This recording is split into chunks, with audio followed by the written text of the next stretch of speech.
Vamos de este lado. A ver la compañera que…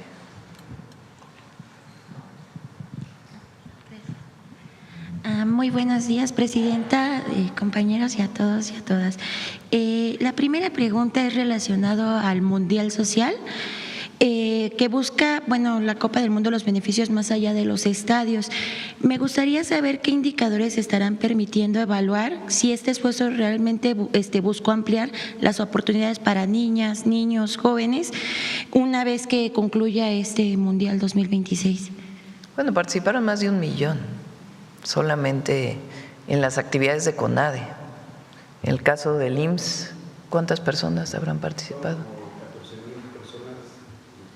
14,000, es decir, en general, poco más de 1 millón de personas participaron, desde niñas y niños hasta adultos mayores. Es pues una cifra muy, muy importante en las actividades deportivas.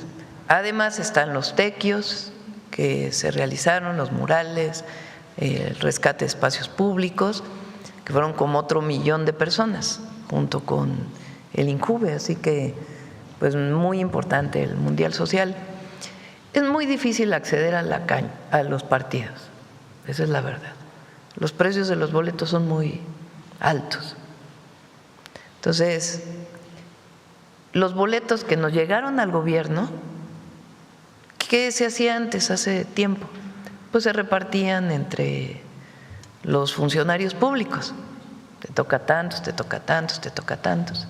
Y nosotros decidimos que ninguno para funcionario público, que todos tenían que ir a la gente, darle oportunidad a las niñas y a los niños que participaron en los mundialitos o a los adultos mayores de poder ir al mundial. Entonces fueron más de 200 boletos. Gaby, ¿cuántos fueron en total? ¿Cuántos boletos? 400, casi 500 boletos que llegaron al gobierno y que no dijimos, no, pues no les toca a los funcionarios, les toca a la gente. Entonces los distribuimos de acuerdo a la participación que tuvimos en el Mundial Social. Entonces, eso por un lado. Por otro lado, el fútbol es quizá el fútbol y el béisbol son los deportes más populares en nuestro país, dependiendo pues de cada una de las entidades federativas. Entonces, el fútbol, que es una actividad no solamente cuando juega la selección o al equipo al que le vamos en la liga, sino que sea parte de una práctica deportiva permanente. Entonces, lo que hicimos este año va a permanecer mientras dure el sexenio. Todos los años vamos a desarrollar esta actividad. Y en particular, el objetivo también, como lo dijimos y que estuvo aquí, pues los equipos de fútbol que se comprometieron a hacer más escuelas de fútbol, es que con el Mundial Social, las Olimpiadas juveniles, infantiles, pues también pueda haber por parte de los equipos alguna visoría o de la Federación Mexicana para que algún joven, niña o niño con especial talento para el fútbol y que tenga deseos de jugar, pues puede incorporarse a alguna de estas actividades y vaya caminando hacia una vida profesional dedicada al fútbol. Entonces, por eso se llama Mundial Social, porque si lo hubiéramos dejado solamente en los estadios, pues es para una parte pequeña.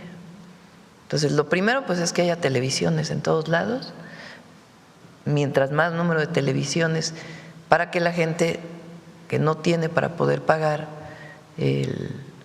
la cuota para poder ver los partidos, pues que tenga la oportunidad de verlos. Y además, pues sacarlo del estadio y que sea realmente una actividad social, una actividad comunitaria en todo el país. Por eso hicimos el Mundial Social. Ok, y bueno, justo además de también por la temporada y que en unas próximas horas se estará haciendo esta inauguración, en orientación turística tradicional estos módulos incorporan los servicios como conectividad, movilidad y primeros auxilios, como se nos estuvo exponiendo. ¿Qué papel estará jugando la innovación en la estrategia para posicionar a México como un destino turístico más accesible y competitivo a nivel internacional? Bueno, está la aplicación. ¿Por qué no les platicas de la aplicación, José? Sí, la digitalización del sector turístico es algo que estamos trabajando, que la presidenta lo ha pedido, y justo la aplicación México Invita es un ejemplo. te hace itinerarios, no solo ves 290 rutas en un mapa, sino tú puedes decidir, dependiendo si tienes niños, por ejemplo, qué quieres conocer, naturaleza, patrimonio de la humanidad, zonas arqueológicas, y te hace itinerarios con inteligencia artificial y datos de un día, 2, 3, 14 días, y es parte de lo que estamos implementando en la digitalización también de Visit México. Ya en Visit México tienes un robot, un lobito mexicano que también te hace itinerarios en todo México. Entonces es parte, ahora estamos con pueblos mágicos directo con los prestadores, que puedan ya, de hecho van más de 18,000 prestadores, artesanas, cocineras de turismo comunitario con Fonatur, donde ya cobran con una tarjeta de crédito, crean un micrositio, y Fonatur tiene un proyecto increíble que pronto lo mencionará, de destinos inteligentes. Entonces es parte de esta digitalización del sector. Muchísimas gracias. Y Presidenta, si me permite finalizar con una última pregunta. De acuerdo a lo que nos estaban mencionando de que la CENTE va a mantener justamente estas movilizaciones de manera pacífica durante esta jornada, ¿qué se estaría destacando de la vía del diálogo para alcanzar consensos en momentos tan importantes para el país? México es un país de libertades, es un país democrático. No reprimimos. Todavía hay que recordar, no sé qué, cuando la reforma educativa, que ahí sí era un movimiento pues de muchos más maestros, se instalaron en el Zócalo y la decisión fue quitarlos con represión, utilizando principalmente a la Policía de la Ciudad de México en la época de Mancera y algo de Policía Federal. Entonces, nosotros no estamos de acuerdo con eso. Pero también, al mismo tiempo que abrimos el diálogo y está abierta la puerta del diálogo, también tenemos que seguir avanzando. Entonces, nuestra decisión es ir con las bases, es ir con los maestros y las maestras. Porque se ha dado muchas alternativas. En mucho, la reforma del 2007 a las pensiones ya no existe. ¿Por qué? Porque está el Fondo de Pensiones para el Bienestar y están otras acciones que vamos a desarrollar nosotros, independientemente del diálogo con la CENTE, porque es para el bienestar de las maestras y los maestros. Pero cuando… bueno, y la otra es la reforma educativa. Porque hay que decir que varias de las secciones lo que quieren regresar es a lo de antes, a las comisiones mixtas de sindicato con gobiernos estatales, que llevaron a una corrupción tremenda, la verdad.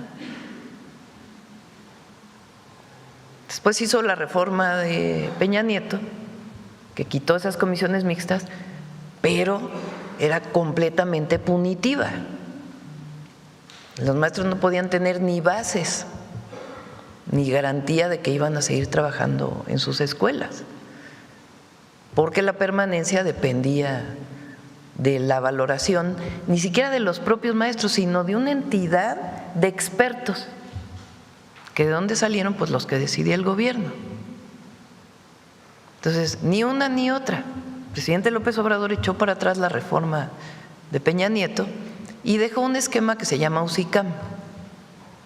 ¿Qué quiere decir UCICAM? Unidad. A ver, UCICAM, ponle ahí. Bueno, que es un área que determina la movilidad de los maestros y otras características. Entonces, las y los maestros en general no están de acuerdo con la UCICAM, porque pues en realidad está externa a los maestros esa evaluación. Entonces, puede haber pares de maestros que evalúen a los propios maestros. Así es en la UNAM. En la UNAM, por ejemplo, yo obtuve cuando fui investigadora de la UNAM, obtuve mi primera plaza por una evaluación de pares. Y para seguir avanzando en la evaluación, hay comisiones dictaminadoras de maestros, de investigadores. de pares que te evalúan. Entonces, regresar a que sean comisiones mixtas se presta a mucha corrupción, a mucha corrupción. Entonces, ¿a quién le vamos a preguntar? Ya está bien, pues están las cúpulas sindicales. USICAM es unidad del sistema para carrera de las maestras y maestros. Bueno, entonces, para desaparecer al USICAM, ¿a quién le vamos a preguntar? Pues ya no a las cúpulas sindicales, sean de la CENTE o de otros. Nos vamos a ir con los maestros, directo, que digan los maestros, qué piensan. De hecho, yo lo había planteado ya desde antes. Entonces, a partir de agosto, que lo sepan todas las maestras y maestros de México, la consulta va a ser con ellos, directo, sin intermediarios de nadie, directo con la gente, directo con los maestros y las maestras. A eso vamos. Porque estar nada más encerrados, pues, en una representación sin saber realmente si se informa los acuerdos que se tienen o las propuestas que se hacen a todas y todos los maestros, pues mejor nos vamos directo con las maestras y los maestros. Entonces, eso es lo que vamos a hacer. Ya no es, está bien, pues ahí está el diálogo con la gente, sí, pero la verdad se hicieron muchísimas propuestas, muchísimas. Y al final ellos dijeron, todavía ayer se quedaron varias horas en Secretaría de Gobernación y al final decidieron que de todas maneras van a hacer una manifestación hoy. Bueno, pues ya, nosotros tampoco podemos quedarnos nada más en esas reuniones. Vámonos con las maestras y los maestros allá a decirles qué estamos haciendo de manera directa, sin intermediarios. Y por supuesto hay las representaciones sindicales, está el CENTE en muchas de las secciones y se sigue teniendo diálogo con ellos y se avanza con ellos, se siguen negociando muchas cosas, pero es importante que abajo se conozca qué es lo que estamos proponiendo. En eso siempre lo hemos hecho. Pues vámonos con las maestras y los maestros. Escuela por escuela, escuela por escuela. Vámonos con directo, escuela por escuela, e inicia en agosto, para ver cuál es la alternativa a la USICAM, porque difícilmente, creo yo, es mi opinión, y además hablando con muchos maestros y maestras, pues no es que estén muy de acuerdo en que se regrese a que las cúpulas sindicales con los gobiernos de los estados decidan quién entra y quién no entra o cómo se mueven de un lugar a otro. Eso generó muchísima corrupción. Entonces mejor que decidan. Y lo que decidan las maestras y los maestros, eso vamos a hacer, pero abajo, directo, rescatando la opinión de todas y de todos. Son más de 1 millón de maestros. Pues vámonos directo. ¿Para qué seguimos ahí solamente encerrados en una discusión que no nos está llevando a ninguna salida? ¿No complicará más la relación con el sindicato o con la CENTE? No, porque son las maestras y los maestros.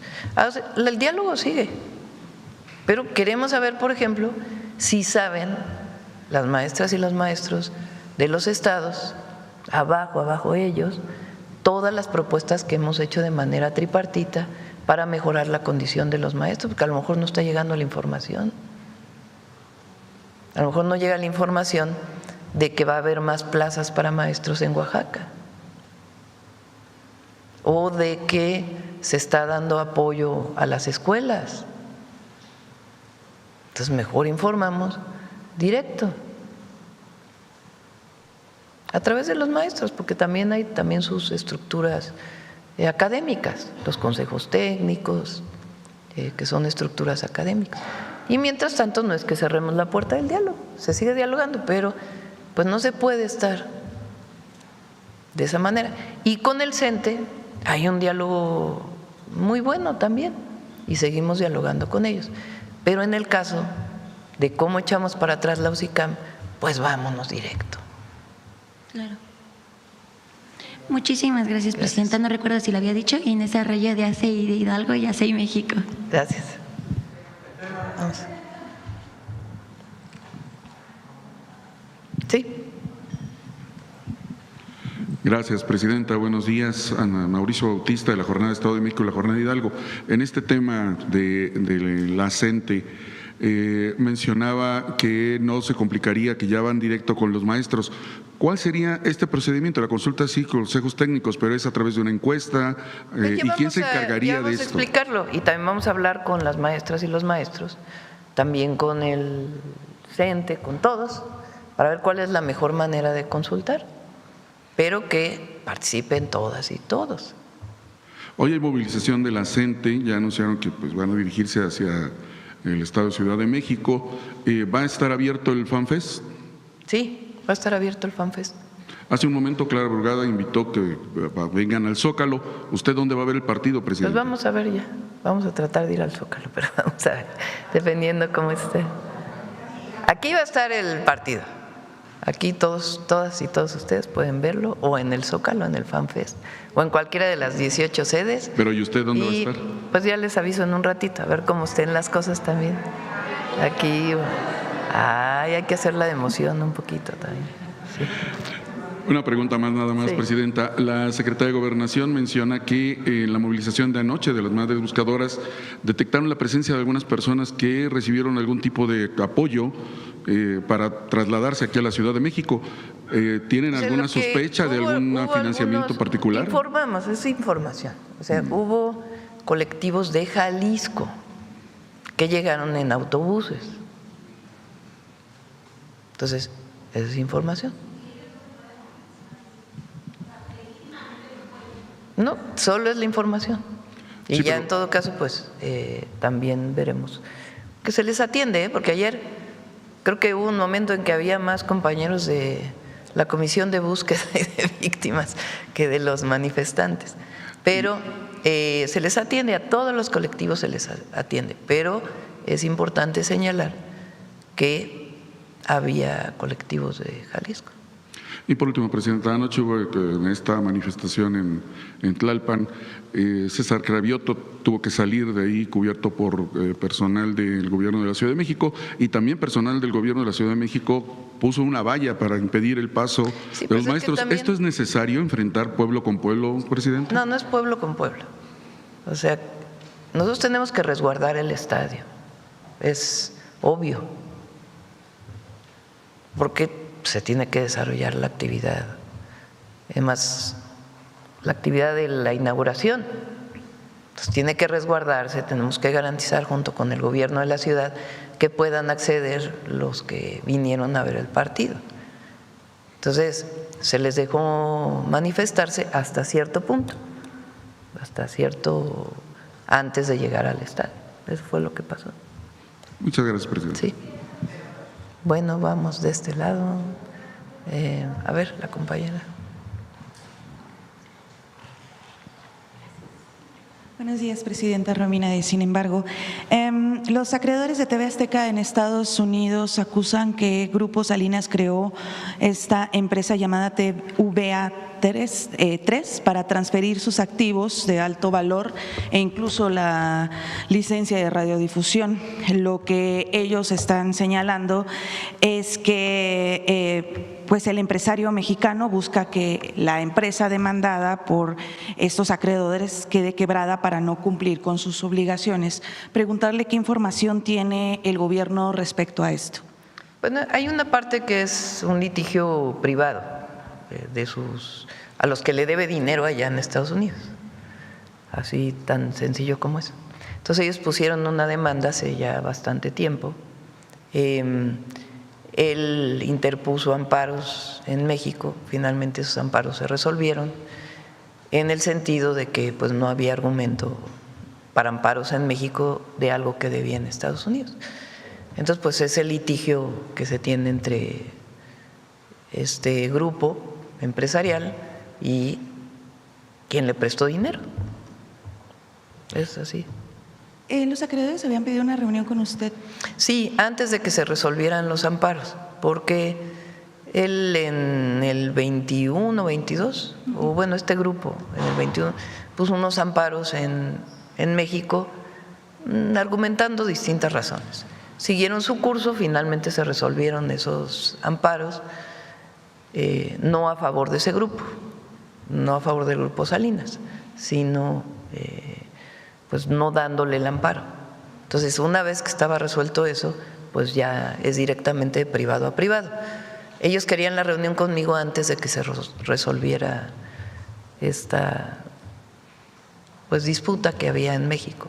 Se resuelve y entonces ya nos solicitaron la reunión. Se les fue informado que ya se había resuelto esta situación aquí en México, como lo determinaron los jueces.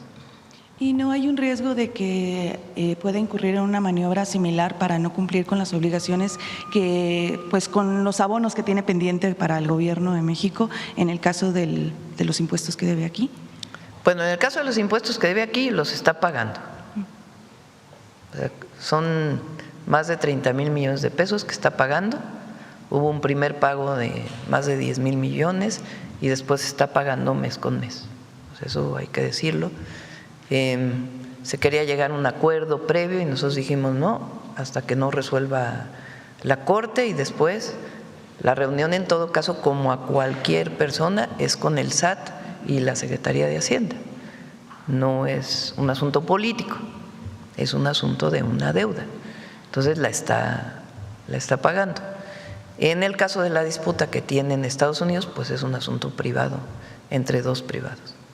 En los últimos meses, Presidenta, ha habido cada vez más evidencia sobre el uso de bots y de trolls para distorsionar el discurso de México, esto a favor de intereses extranjeros y en particular a favor de agencias extranjeras como la CIA y la DEA.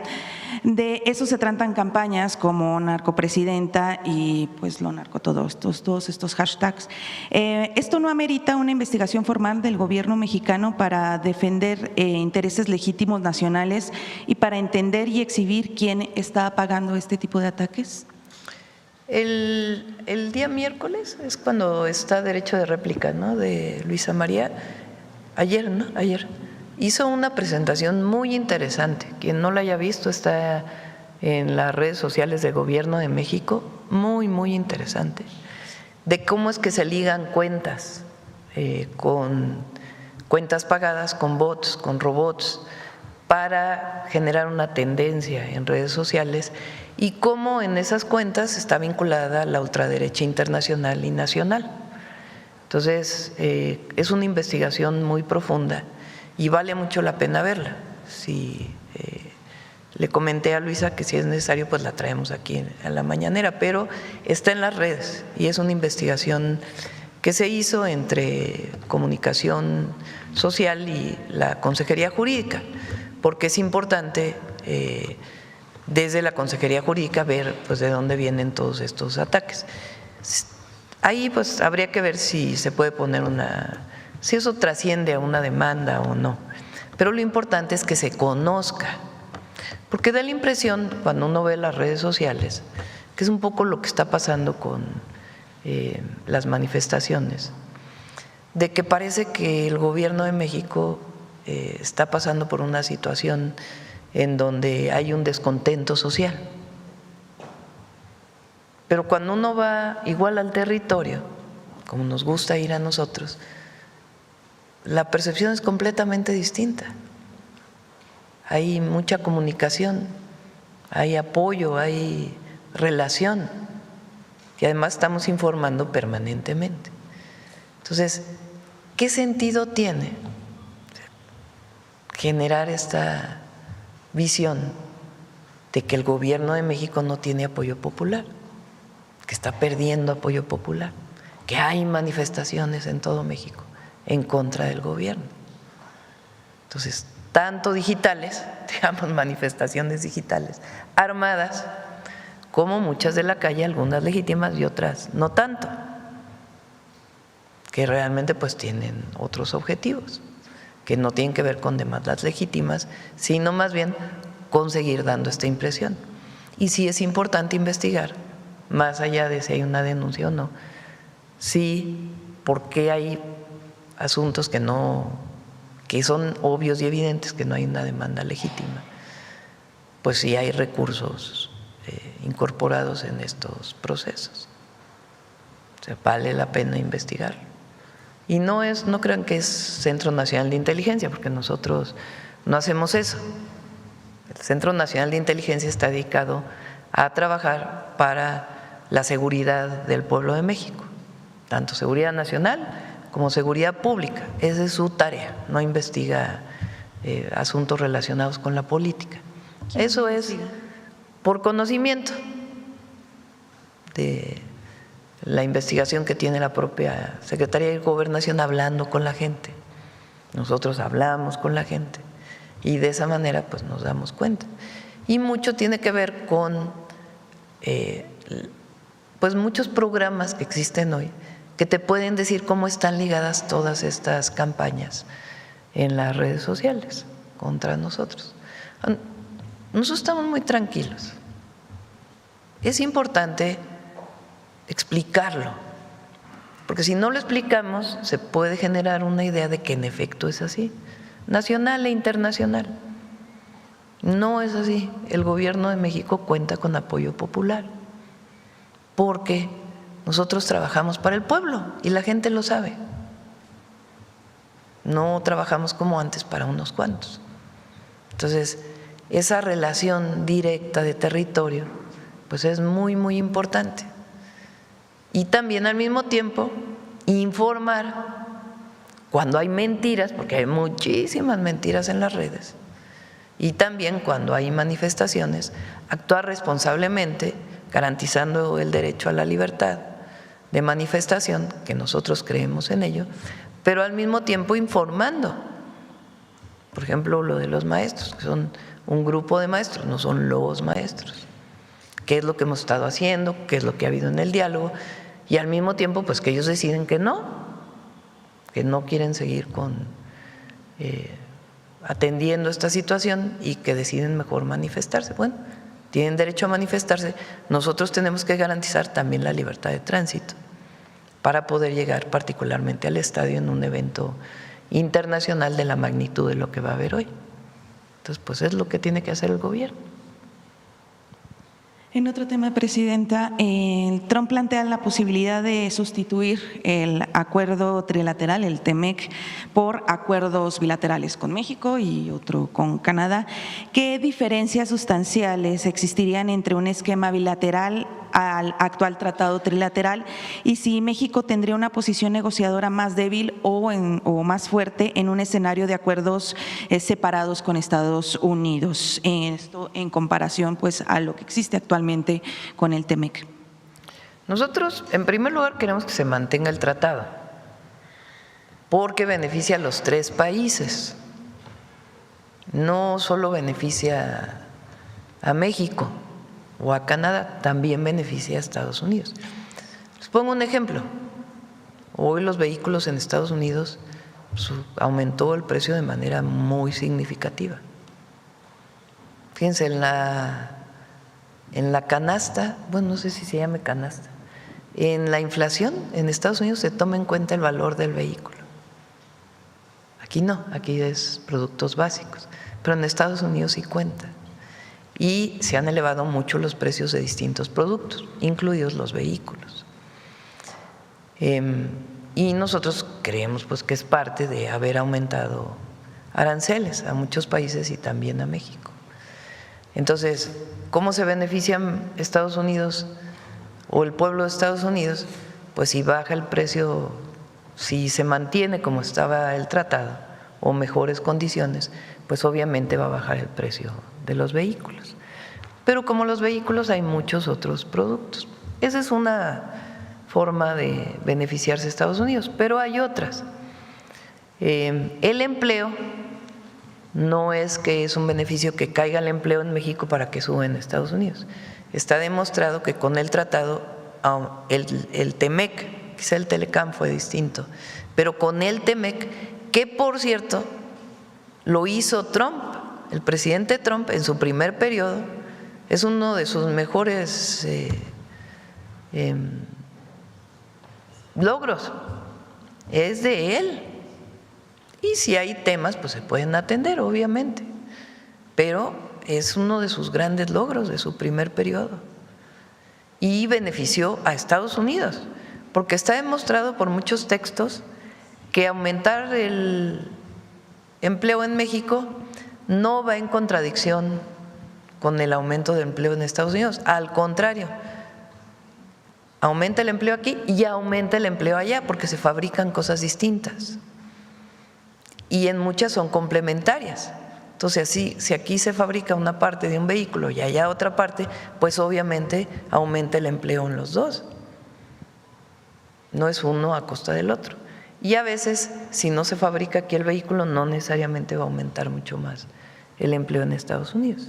Eso es parte de los argumentos que nosotros damos a el equipo o que tiene el equipo de negociación que coordina el secretario Ebrard en esta revisión que se está haciendo del tratado. Los beneficios que tiene para Estados Unidos, no solo para México, sino para Estados Unidos, el tratado y además la fortaleza de América del Norte frente a otras regiones. Es mejor estar juntos para competir con China, por ejemplo, que estar separados. Entonces son algunos de los argumentos que hemos puesto sobre la mesa y al mismo tiempo dar alternativas. Si ellos plantean que hay algo que creen que les está afectando, plantear alternativas. En este momento las reuniones de trabajo para la revisión solo en este momento están entre México y Estados Unidos. No se ha incorporado a Canadá. Y posteriormente pues tiene que incorporarse a Canadá. Y nosotros siempre vamos en el mejor de los ánimos, buscando cómo llegar a acuerdos, como lo hacemos en todos lados. Llegamos a acuerdos aquí, también buscamos el mejor acuerdo posible con los Estados Unidos, que no vaya en detrimento también pues de nuestra economía, ¿no? Y del pueblo de México, que siempre es nuestra visión, que tenga beneficios el pueblo y la economía nacional. Y también pues evidentemente empresas en México que son las que permiten que se generen estos empleos. Esto es lo que menciona usted es como en el ánimo de que buscan que se mantenga el acuerdo trilateral. Ayer el presidente Donald Trump decía que no quiere renegociar el TEMEC. Preguntarle de nuevo, en el caso que sí se diera esa posibilidad, ¿cómo sería la posición de México frente a un acuerdo ya bilateral? Yo creo que el TEMEC se va a mantener. En todo caso, Estados Unidos lo que quiere es ciertas condiciones para México y ciertas condiciones para Canadá. Ese es mi punto de vista. Ayer el presidente Trump dijo algo que ha dicho ya en otras ocasiones, no es nuevo, que el TEMEC es mejor que el Telecán, cosa que nosotros también creemos lo mismo, y pues que no sabe si lo va a renovar o no. Pero también es parte pues del proceso de diálogo que estamos teniendo con ellos. Muchas gracias, presidente. Gracias.